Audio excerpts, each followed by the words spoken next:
circonstances et dans nos contextes. Mais je reviens à quelque chose de pratique pour terminer cette partie de ce que je voulais dire. Quelques principes pour l'interprétation des Écritures. Et si jamais vous avez étudié la prédication avec moi dans la formation de l'Église, vous allez reconnaître ces principes parce que pour prêcher, c'est l'acte d'interprétation qui est le plus commun dans nos églises. Nous demandons à ce que la parole soit prêchée chaque semaine et donc que la parole soit respectée et soit étudiée avec, à travers ces principes. Et donc voilà, je vous donne quelques principes d'interprétation. D'abord, une lecture honnête du texte. On essaye de le lire encore une fois, comme si on le lisait pour la première fois, pour l'écouter et pour être étonné parce qu'on trouve là-dedans.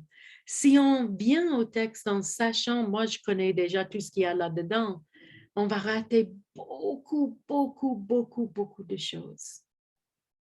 Donc, c'est très, très important d'essayer d'écouter le texte tel quel et de regarder ce qui me frappe, ce qui m'étonne, ce qui me trouble dans le texte, ce que je ne comprends pas. De voir aussi si ça me rappelle d'autres textes, d'essayer de l'écouter attentivement, avec beaucoup d'honnêteté par rapport à ce qu'on voit là-dedans et d'essayer de ne pas trop imposer sur le texte nous-mêmes. Deuxième chose, et nous saurons revenir plusieurs fois avec des exemples aussi à un autre moment de ce regard. Exploration syncrétique. Exploration syncrétique. Ce n'est pas syncrétique. Hein? Ça veut dire de prendre des éléments de beaucoup de traditions et de religions, etc., et de mettre un amalgame hein, de tout ça. Ce n'est pas ça. Mais une exploration syncrétique du texte, ça veut dire vous avez une texte qui vient de l'Évangile selon Marc, par exemple. Vous voyez d'abord, vous essayez de comprendre ce que ce texte indique dans le narratif de l'Évangile selon Marc. Où est-ce que ça tombe? Qu'est-ce que ça indique? Qu'est-ce que ça veut dire dans le monde de l'Évangile selon Marc? Donc, de prendre au sérieux le rôle de ce texte dans le narratif de Marc. C'est l'exploration syncrétique. On cherche la signification du texte à l'intérieur du texte plus large, à l'intérieur de l'Évangile selon Marc.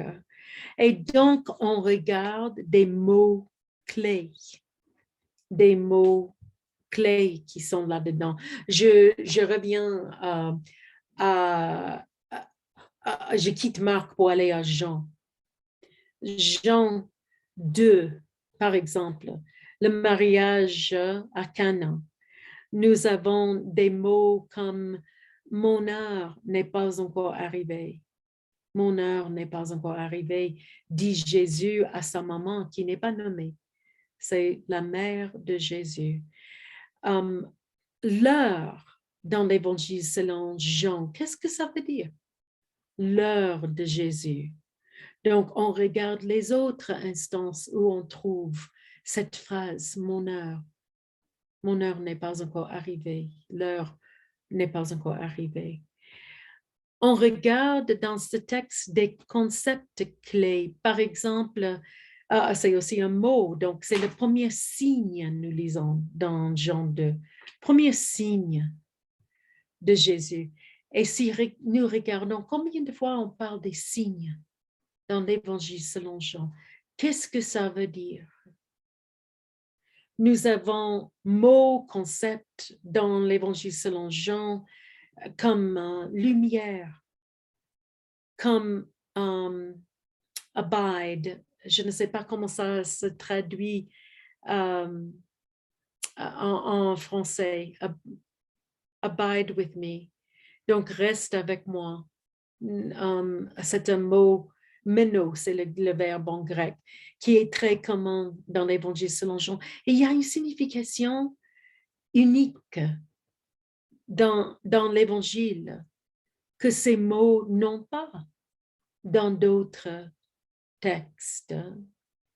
Donc, nous cherchons d'abord, si nous voulons lire très honnêtement nos textes, nous cherchons d'abord de poser ces questions et de trouver et de creuser dans le texte nous-mêmes avant de tourner vers des commentaires, vers des explorations des grands théologiens, des grands biblistes, des grands écrivains, de chercher leur expertise. On regarde d'abord nous-mêmes, nos aperçus, ce que nous constatons dans le texte. Et donc, on s'efforce de poser ces questions. Et puis, on tourne vers les commentaires. Après, on étudie pour voir ce qu'eux, ils constatent et ce qu'eux, ils voient. Je dirais que les commentaires, il vaut mieux écouter les commentaires et les pensées des théologiens, des biblistes qui ont étudié profondément ces textes que d'écouter d'autres prédicateurs.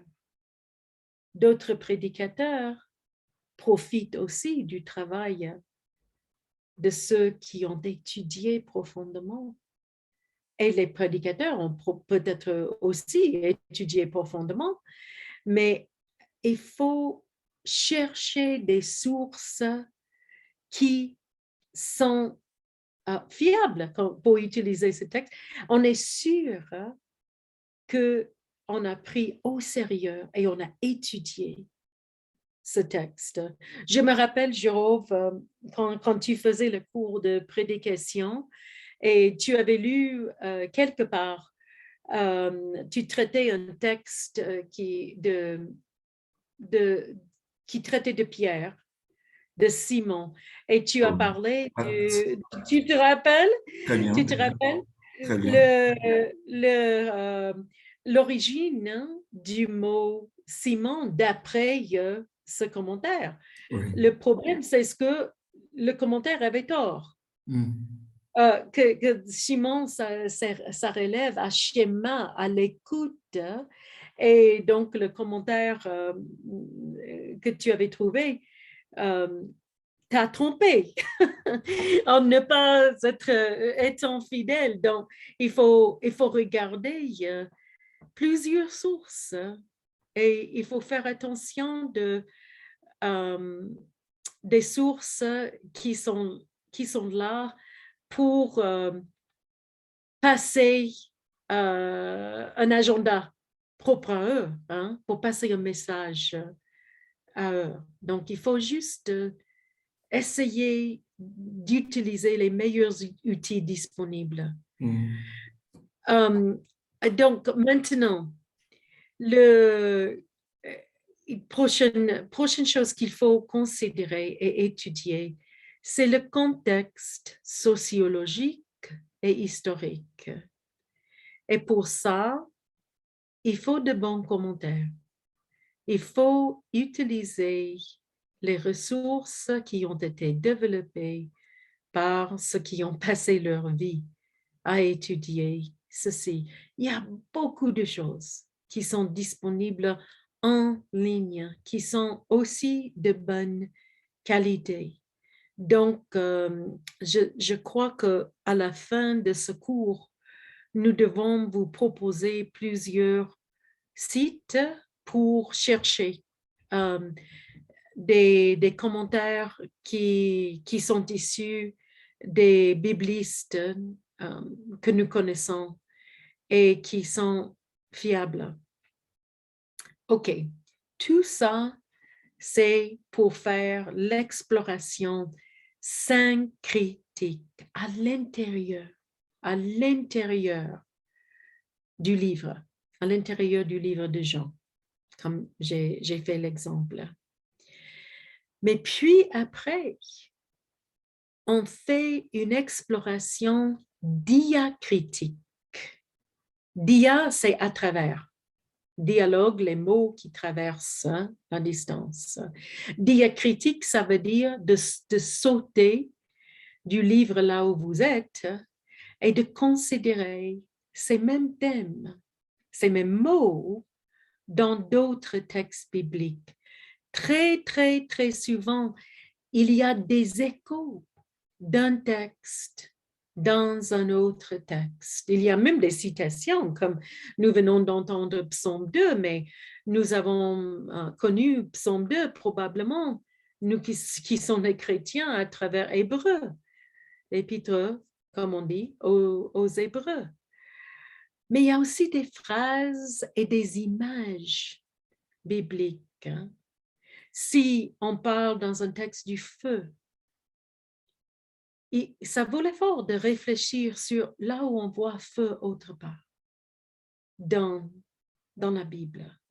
Le feu du buisson qui n'est pas consommé par le feu, par exemple. Donc, les autres images du feu chez les prophètes, qu'est-ce qu'il y a qui brûle?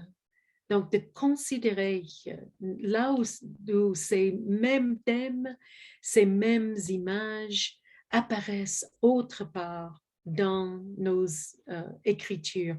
Et des allusions aussi aux autres textes. Des fois, si vous voyez une phrase qui semble être très unique, hein, ou bien on peut constater même en lisant que ça, il y a quelque chose là-dedans qui fait référence à quelque chose qui est passé auparavant, qui est quelque chose de la tradition. Quand Jésus parle de corban, dans l'évangile selon Marc, les biens qui sont mis à part, corban, mais le pratique qui est utilisé pour éviter de dépenser de ses biens pour s'occuper de ses parents. Donc, par exemple, ça vaut l'effort de chercher où est cette tradition de corban, où est-ce qu'on peut le trouver. Et si vous voyez les textes qui parlent du baptême, regardez les autres moments dans les Écritures où nous avons l'appel à se laver. Et quels sont les buts? On pense à Naaman qui se lave dans le Jourdain, qui se baigne dans le Jourdain, aux femmes qui sont appelées à se purifier, aux autres eaux. Même un Pierre le fait pour nous, même avec ses références à Noé, par exemple. Il y a beaucoup de choses qu'on peut découvrir en jouant un peu avec les images et en laissant à notre imagination de lier. Ah, cette image, ça aussi, ça apparaît dans cette partie de nos écritures. Ça me rappelle cette autre histoire et de considérer comment l'un l'informe l'autre ou nous aide à interpréter l'autre. Et enfin, on arrive à cet effort de trouver la signification du texte, Et c'est ça toujours que la Bible s'intéresse à la signification de ce qui se passe. Qu'est-ce que ça veut dire? Qu'est-ce que ça veut dire? Mais en tant que quelqu'un qui cherche à interpréter les Écritures, pour vous, qu'est-ce que ça veut dire pour nous à notre époque? Qu'est-ce que ça veut dire pour notre Église maintenant? Nous avons toujours Jésus au centre de notre interprétation. Donc, on a le texte qu'on considère, on a Jésus, notre Seigneur, notre Sauveur, et puis on a tout ce qui se passe autour de nous, dans les actualités, dans nos vies, dans notre Église, dans la société où nous nous trouvons. Donc, on les met ensemble. On les met ensemble et on essaye de voir quelle signification nous trouvons dans le texte lu à travers Jésus pour tout ce que nous expérimentons aujourd'hui. Et le dernier principe pour l'interprétation, c'est d'en tenir des conclusions, bien sûr, par rapport à la signification et d'autres choses, hein, de réjouir avec ce que vous avez constaté, peut-être pour la première fois, en le lisant ainsi. C'est toujours une joie de découvrir quelque chose de nouveau, n'est-ce pas? Mais de prendre ces conclusions avec beaucoup de modestie, avec beaucoup d'humilité, en sachant que nous ne sommes pas encore parfaites, nous n'étions pas encore arrivés à la perfection, à la stature de notre Seigneur et Sauveur Jésus-Christ. Il est 9h20 et j'avais prévu de laisser du temps pour d'autres questions. Je vais ouvrir la parole à vous autres. Donc, de poser des questions. S'il n'y a pas beaucoup de questions, j'ai quelque chose d'autre. Ne vous en inquiétez pas. Alors, il y avait quelques questions. OK. Si vous voulez qu'on les pose, je peux choisir, enfin pas choisir, mais dans l'ordre dans lequel les questions ont surgi, l'une après l'autre. C'est déjà comment peut-on considérer les différents commentaires de la Bible faits par les théologiens? Ce n'est pas une sorte de courant de pensée ou d'école d'interprétation de la Bible? Oui. Si, parce que nous, dans le 21e siècle, même à la fin du 20e siècle, nous sommes très, très, très conscients de notre propre subjectivité. Donc, nous ne pouvons pas lire des textes hors de notre propre formation, de notre propre tradition, et les textes qui sont écrits aussi disons, dans une tradition parce que ces personnes-là ont lu d'autres personnes, ont étudié et appris la Bible dans d'autres églises. J'aime beaucoup, beaucoup, beaucoup écouter chaque semaine la discussion des professeurs du séminaire luthérien aux États-Unis, Luther Seminary. Donc, il y a 3 biblistes extraordinaires qui discutent ensemble les textes. Et ça m'a fait plaisir, mais évidemment, ce sont des luthériens. Et ce n'est pas ma tradition. Et donc, des fois, je constate une manière de lire les textes qui n'est pas la mienne.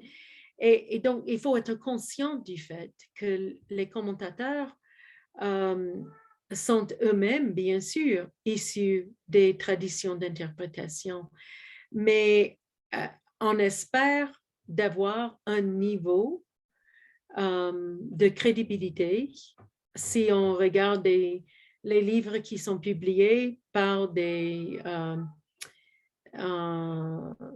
éditions qui sont très respectés. On écoute, ça nous donne une bonne sélection. Mais comme je vous ai dit, je crois que ça vaut la peine de vous passer plusieurs suggestions comme site où vous pouvez trouver des commentaires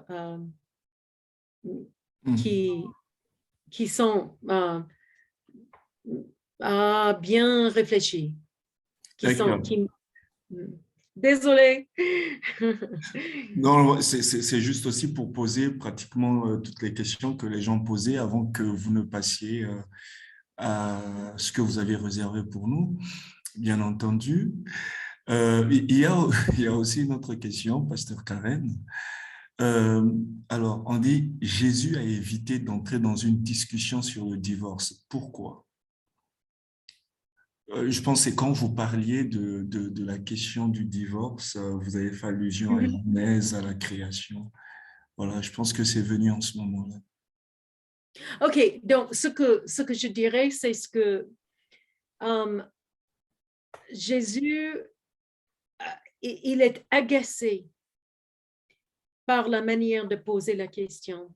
D'abord, la manière de poser la question et l'inquiétude chez les questionneurs.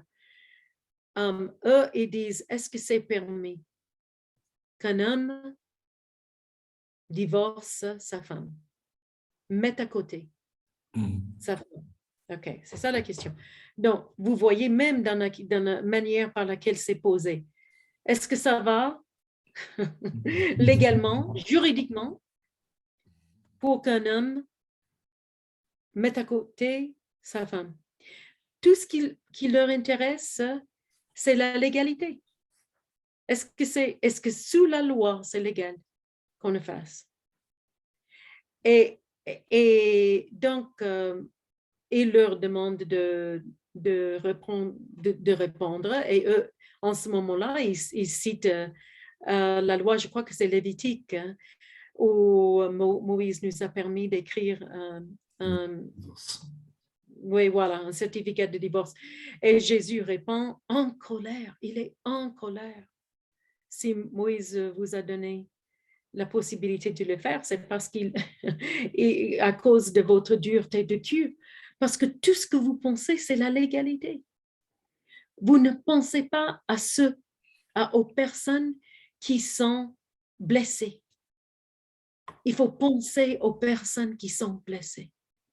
Vous dites, OK, ça va, je suis couvert. Ça veut dire que je suis pur. Je n'ai pas besoin de me sentir coupable parce que j'ai suivi la loi et c'est tout. Ça va, c'est pur. Mais qui est-ce qui est blessé?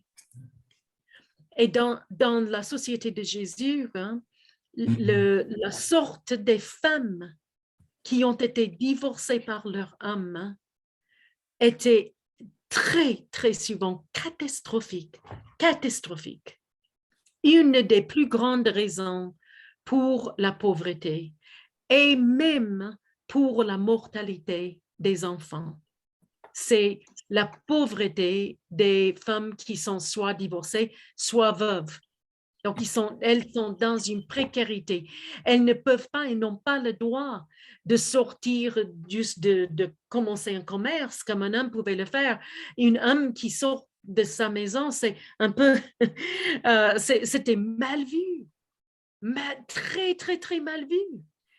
C'est comme si c'est une femme lâche, hein, et elle risque d'avoir de l'attention sexuelle qu'elle ne veut pas, elle risque le viol, elle risque d'être méprisée et rejetée dans sa société. Donc, il y a ça. Et puis, il y a les autres possibilités très difficiles. Si elle a des enfants, est-ce que quelqu'un va la marier? Et si quelqu'un va la marier, quand elle a des enfants, il se peut que c'est de sortir de la poêle, hein, au feu. C'était mauvais, mais c'est même pire à l'autre côté. Donc, c'était très souvent les femmes et les enfants qui souffraient énormément à travers la divorce. Et donc, Jésus revient Il ne veut pas parler de la loi. Il veut parler de l'intention du mariage. Mariage, ce n'est pas un contrat que vous pouvez simplement laisser à part. Le mariage, c'est une relation dans laquelle vous découvrez ce que ça veut dire aimer. Vous découvrez donc à travers l'autre l'amour de Dieu. Dieu est investi dans cette relation. De plus, quand il parle du fait que la femme est un help, comment ça se dit en français, ce verset-là? Hein? Une aide. Une aide. Yeah, just like in English. Une aide.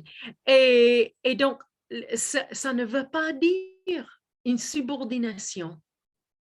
Une aide dans la Bible, ça aussi, c'est encore une fois l'exploration diacritique. Dans la Bible, la plupart du temps, dans l'Ancien Testament, quand quelqu'un est un aide, c'est Dieu. C'est Dieu lui-même qui est notre aide. Et donc, c'est assez étonnant que ce mot est utilisé pour la femme. Et enfin, nous sommes donnés l'un à l'autre pour être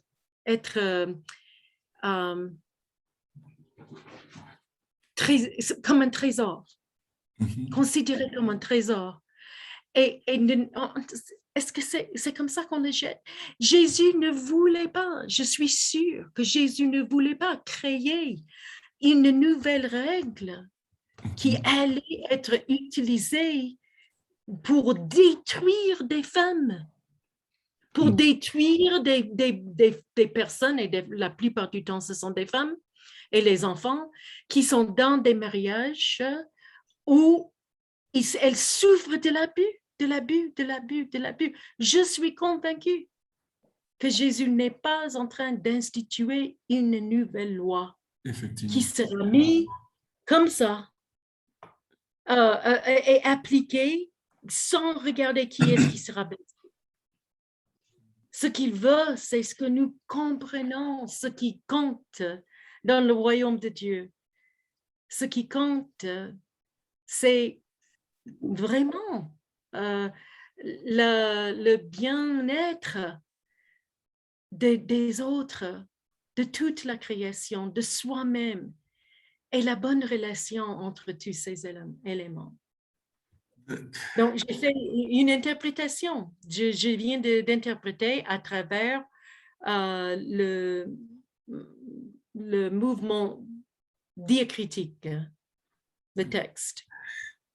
Merci beaucoup, Pasteur Karen. Et la dernière, comme il est 30 passé d'une minute, ce qui veut dire qu'il nous reste 30 minutes. Donc, pour vous donner de gérer votre temps, je prends la dernière question qui est quelque peu technique. Voilà, elle dit ceci.